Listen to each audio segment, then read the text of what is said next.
श्रीमान् वेङ्कटनाथार्यः कवितार्किककेसरी वेदान्ताचार्यवर्यो मे सन्निधत्तां सदा कृती.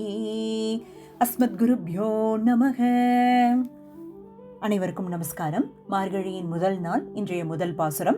மார்கழி திங்கள் மதி நிறைந்த நன்னாளால் நீராட போதுவீர் போதுமினோ நேரிழையீர் சீர்மல்குமாய்ப்பாடி செல்வச் சிறுமீர்கள் கூர்வேல் கொடுந்தொழிலன் நந்தகோபன் குமரன் ஏரார்ந்த கண்ணி யசோதை இளஞ்சிங்கம் கார்மேனி செங்கன் கதிர்மதியம் போல் முகத்தான் நாராயணனே நமக்கே பறை தருவான் பாரோர் புகழப் படிந்தேலோர் எம்பாவாய். முதல் பாசுரத்திலேயே பரதத்துவத்தை நிர்ணயம் பண்ண பாசுரமாக இருக்கிறது. முதல் பாசுரத்தில் இந்த நோன்பிற்கான விஷயங்களை பற்றி நம் கோதாநாச்சியார் எடுத்து கூறுகிறாள். அதுவும் இந்த நோன்பிற்கான காலம், அங்கம், தகுதியுடையவர்கள் யார் யார், அப்புறம் யாரை குறித்து இந்த நோன்பை நோக்கப் போகிறோம் அப்படிங்கிற இந்த 4 விஷயத்தை பிரத்யேகமாக கூறப்பட்டுள்ளது. முதலில் காலமானது மார்கழி திங்கள் மதி நிறைந்த நன்னாளால், மார்கழி மாதத்தில் மதி நிறைந்த நன்னாள், அதாவது பௌர்ணமி தினத்தன்று கூடிய ஒரு ஆச்சரியமான நாளாக இருக்கக்கூடியது. அந்த நாள்ல தான் இந்த நோன்பை நோக்க ஆரம்பிக்க போகிறார்கள். சரி, இந்த நோன்பிற்கான அங்கமாக எது குறிப்பிடப்படுகிறது? நீராட போதுவீர் போதுமினோ நேரிழையீர்.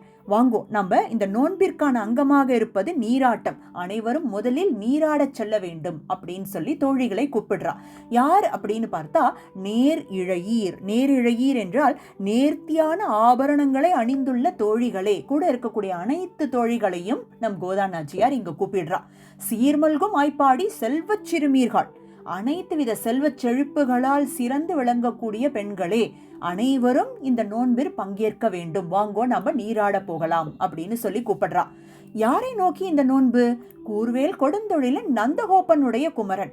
அந்த நந்தகோபனான கையில் வேலை தாங்கி கொண்டிருக்கக்கூடிய அந்த நந்தகோபனினுடைய குமரனாக விளங்குபவனும் ஏரார்ந்த கண்ணி, அழகான கண்களை உடைய யசோதா பிராட்டியின் இளம் சிங்கமாக இருப்பவனும் தான் கண்ணன். அந்த கண்ணனை நோக்கிதான் நாம் இந்த நோன்பை நோக்கப் போகிறோம் பெண்களே, வாங்கோ அப்படின்னு சொல்லி கூப்பிடுறா. அவன் எப்பேற்பட்டவன் அப்படின்னா, கார்மேனி செங்கன் கதிர்மதியம் போல் முகத்தான். கார்மேனி உடையவன், நீலமேக சியாமலனாக ஒளி வீசக்கூடியவன்.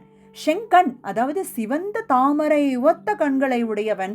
அவனுடைய திருமுக மண்டலமானது சூரியனை போலவும் சந்திரனை போலவும், சூரியனை போல ஒளி மிகுந்தும் சந்திரனை போல குளிர்ச்சியுடைய முகமண்டலமாகவும் திகழக்கூடியது.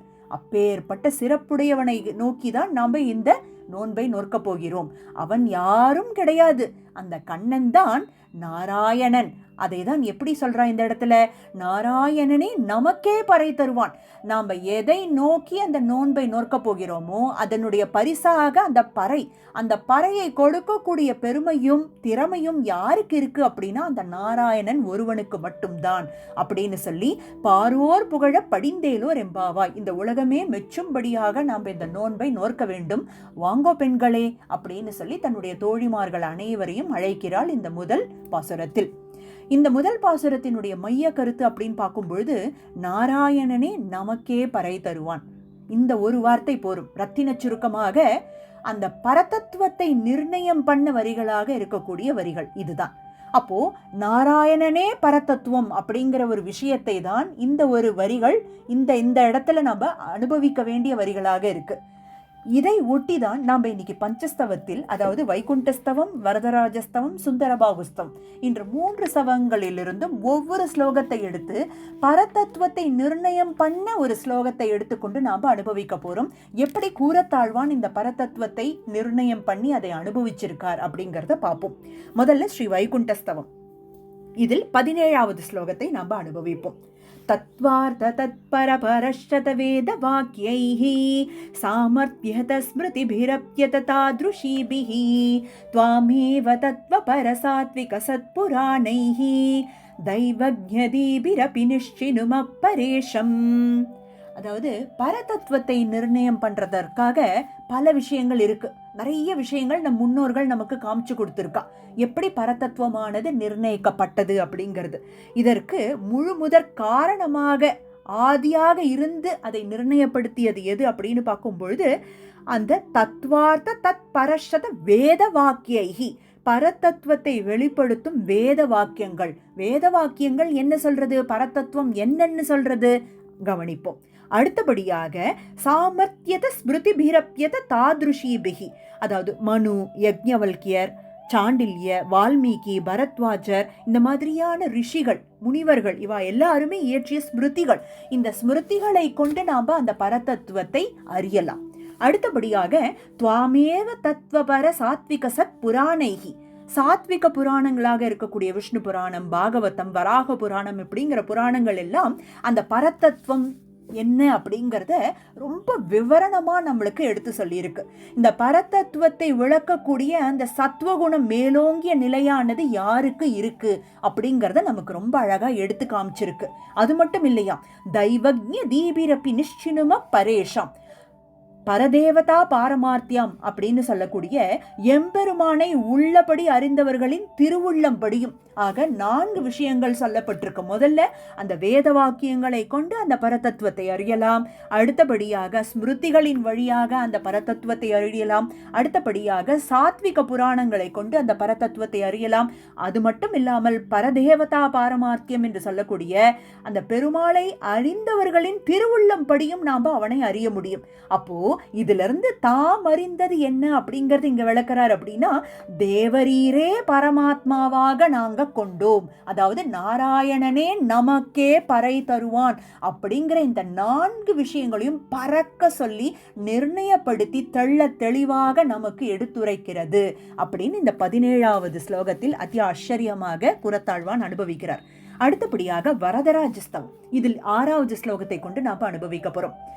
ஏஷ ஈஷ இதி நிர்ணயம் த்ரயி பாகதேய ரஹிதேஷு நோதிஷேத் ஹஸ்தி தாமணி ந நிர்ணயேதகோ தேவராஜ மயமீஸ்வர ஸ்விதி. ரொம்ப ரொம்ப அழகான ஸ்லோகம். என்னன்னா, ஏஷ ஈச இதி நிர்ணயம், அதாவது தேவபிரானே சர்வேஸ்வரன் அப்படிங்கிறத எது நிர்ணயம் பண்றது அப்படின்னா திரையான வேதமானது. வேதமானது தெள்ள தெளிவா சொல்லியிருக்கு சர்வேஸ்வரன் யார் அப்படிங்கிறத. ஆனா சில குதிருஷ்டிகள் இருப்பா, சில தௌர்பாக்கியர்கள் இருப்பா இல்லையா, பாகதேய ரஹிதேஷு, இந்த வேத வாக்கியத்தை நன்கு உணர்ந்து ஆராய்ந்து அறிய முடியாது இருக்கக்கூடிய தௌர்பாக்கியர்கள் கூட ஒரு வழி இருக்கான், அந்த பரதத்துவத்தை அறிவதற்கான ஒரு வழி இருக்கான். எப்படின்னா, ஹஸ்தி தாமணி து தேவராஜ மயம் ஈஸ்வர இதி, அதாவது ஹஸ்திகிரியில் அந்த மலையில் நமக்காக சேவை சாதித்து கொண்டிருக்கக்கூடிய அந்த தேவபிரானை ஒரு முறை சேவித்து வந்தால் போருமா, சர்வேஸ்வரன் யாருங்கிறது நன்னா தெளிவா புரிஞ்சுடுமா. இது அவனை சேவித்தால் அந்த வேதம் அதாவது சொல்லி நம்மளுக்கு புரிய வைக்க முடியாததை கூட பெருமாளை நேரில் ஒரு முறை, அதாவது தேவபிரானை ஒரு முறை நேரில் சந்தித்தால் சர்வேஸ்வரன் யார் என்று நிர்ணயமாகிவிடும். நாராயணனே நமக்கே பறை தருவான் என்று அந்த தேவபிரானை ஒரு முறை நேரில் சந்தித்தாலே போரும் அப்படின்னு சொல்லி ரொம்ப அழகாக அந்த வரதராஜஸ்தவத்தில் 6வது ஸ்லோகத்தில் அனுபவிக்கிறார் கூறத்தாழ்வான். இதே சுந்தரபாகுஸ்தவத்தில் எப்படி அந்த பரதத்துவத்தை எப்படி அனுபவிக்கிறார் அப்படிங்கிறத 17வது ஸ்லோகத்தில் கொண்டு நாம் அனுபவிக்கலாம். பதிம் விஸ்வஸ்யாத்மேஸ்வரமிதி பரம் பிரம்ம புருஷः பரம் ஜோதிஸ்தத்வம் பரமபி ச நாராயண இதி ஸ்ருதிர் பிரம்மேஷாதீம்ஸ்ததுதித விபூதிம்ஸ்து கிருணதி யமாஹாரூட ஸ்ரீ சவணகிரிதாமா விஜயதே. பதிம், அதாவது யாவர்க்கும், விஸ்வஸ்யாத்மேஸ்வரமிதி, எல்லாருக்கும் தலைவனாக இருக்கக்கூடிய பெருமை யாருக்கு இருக்கு, தனக்குத்தானே தலைவனா இருக்கக்கூடிய பெருமை யாருக்கு இருக்கு அப்படின்னா பரம் பிரம்ம புருஷக, அந்த பரம்பொருளா இருக்கக்கூடிய பெருமையும் அவனுக்கு தான் இருக்கு. பரபிரம்மமாக இருக்கக்கூடிய பொருளும் அந்த பெருமையும் அவனுக்கு தான் இருக்கு. பரம புருஷனாக இருக்கக்கூடியவனும் அவன் ஒருவன் தான்.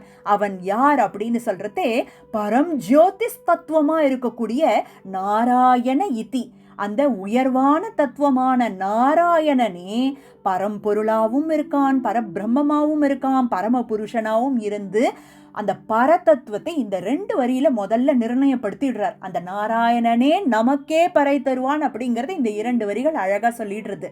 அது மட்டும் இல்ல, ஸ்ருதி அந்த வேதமானது பிரம்மேஷாதிகள், பிரம்மேஷாதீம் ஸ்ததுதித விபூதீம் ஸ்து கிருணதி, அந்த பிரம்மேஷாதிகளுக்கு பல பல விபூதிகள்லாம் அடைய பெற்றிருக்கிறார்கள். எப்படி அப்படின்னா, இவை அனைத்து விபூதிகளும் அந்த நாராயணனிடம் இருந்து பெற்றதுதான் அப்படிங்கிறத, அவனுடைய கருணையால் கிடைத்ததுதான் இவை அனைத்தும் அப்படிங்கறத அந்த வேதமானது சொல்லப்பட்டிருக்கு. யமாஹாரூட ஸ்ரீ சவணகிரிதாமா விஜயத்தே. அந்த நாராயணன் வேற யாரும் கிடையாது, அந்த பரபிரம்மம் வேற யாரும் கிடையாது, அந்த பரமபுருஷன் வேற யாரும் கிடையாது, அந்த அழகரையே குறிப்பிடுகிறது. இவை அனைத்தும் அந்த அழகர்தான் அப்படின்னு சொல்லி சுந்தரபாகுஸ்தவத்தில் 17வது ஸ்லோகத்தில் சோலைமலை பிரானான அழகரே பரதத்துவம் அப்படின்னு சொல்லி கண்ணனாக இருக்கட்டும், நாராயணனாக இருக்கட்டும், தேவராஜனாக இருக்கட்டும், அந்த பரதத்துவம் அவனே, அனைத்தும் அவனுக்கே அப்படின்னு சொல்லி நாராயணனே நமக்கே பறை தருவான் அப்படிங்கிற ஒரு விஷயத்தை இந்த 3 ஸ்லோகத்தை கொண்டு நாம ரொம்ப ரொம்ப அழகாக அனுபவிக்க முடியும். நாளைக்கு திருப்பாவையினுடைய 2வது ஸ்லோகத்தை கொண்டு மற்ற ஸ்தவங்களில் உள்ள ஸ்லோகத்தை கொண்டு நாம அனுபவிக்கலாம். அஸ்மத் குருப்யோ நமக. கவிதார்க்கிக சிம்ஹாய கல்யாண குணசாலினே ஸ்ரீமதே வெங்கடேஷாய வேதாந்த குரவே நமக.